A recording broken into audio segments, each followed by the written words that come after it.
A woman was hiking down a mountain alone when she noticed her car door was tightly bound with a thick rope. Just then, a man calmly stepped out of his car, holding a strange-looking umbrella.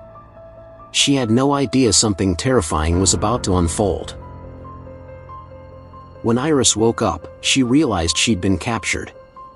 Her hands and feet were tied, and no matter how hard she struggled, she couldn't break free. She tried using her smartwatch to call for help, but the man suddenly spoke up. There was no signal here. Panic set in.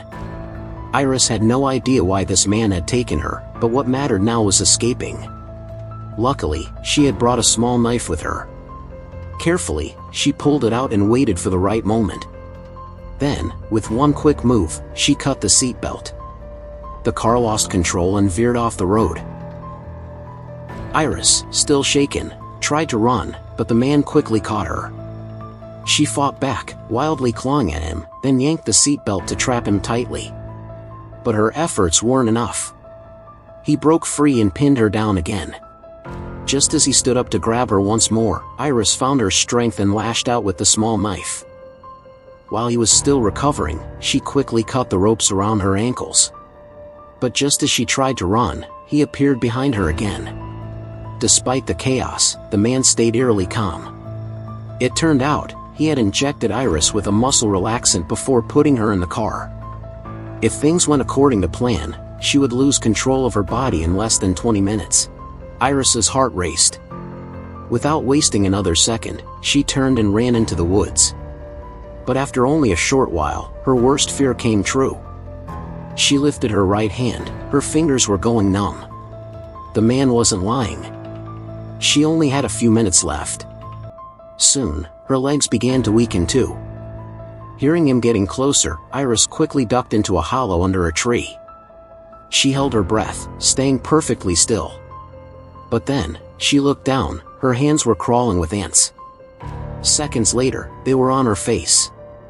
Turning her head, she realized she had hidden beside an anthill.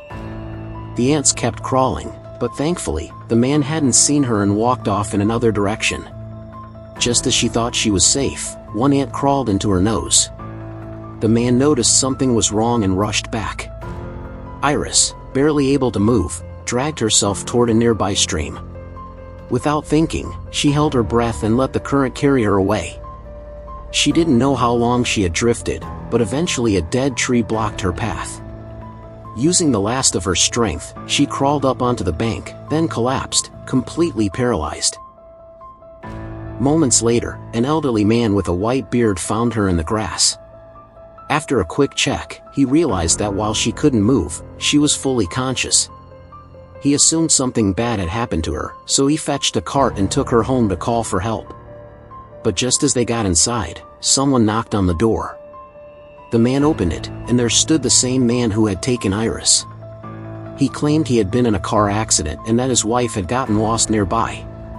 The old man, unsure of what to believe, closed the door and picked up the phone to call the police.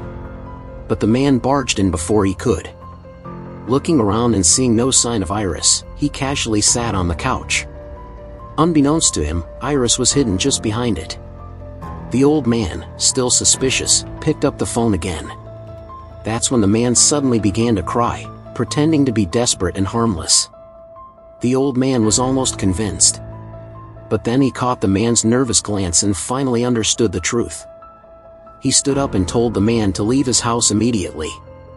The man dropped the act. His threatening aura filled the room. But to his surprise, the old man didn't back down. In fact, he picked up the phone and called the police without hesitation. Realizing things were out of control, the man decided to silence the old man for good. But what he didn't expect was that this old man was a retired soldier. Within moments, the man found himself being completely overpowered. Just when it seemed like he would lose, the man grabbed a knife from the ground and attacked. The two struggled again, but the old man was already exhausted, and he fell. Iris lay under the couch, unable to move, witnessing everything in horror. The man began searching the house but failed to find her. Furious, he poured gasoline everywhere, planning to burn the place down. Iris, summoning the last of her strength, desperately pulled the curtains back and forth to catch his attention before he left. But it was too late. She was captured again. Not long after, the man received a call. His wife and daughter were on their way. His plans were ruined. He had wanted to take his time, but now, he had to act fast. He noticed the car was out of gas, so he pulled into a nearby gas station. Trying not to look suspicious, he even put a hat on Iris. As he stepped out to refuel, Iris looked around for help, but no one noticed. Slowly, she raised her hand and unbuckled her seatbelt, shifting her body inch by inch to escape. At that moment, a boy walked past. Iris stared at him, hoping he would come closer. When a woman appeared, Iris pleaded with her eyes. But seeing the man watching from a distance, the woman chose not to intervene and led her son away.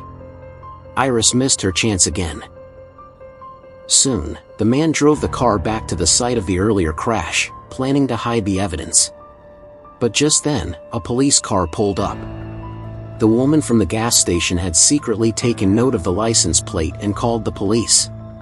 Officer Jackson knocked on the window, but Iris didn't respond. The man rushed to explain. He said his wife had too much to drink, causing the accident, and that he was using a friend's car to tow hers. Jackson was skeptical. Who gets drunk that early in the morning? As they talked, Iris felt a little strength return. She reached for the window crank and slowly rolled it down. When Officer Jackson saw her, she managed to whisper, "Help me," and gave him a look.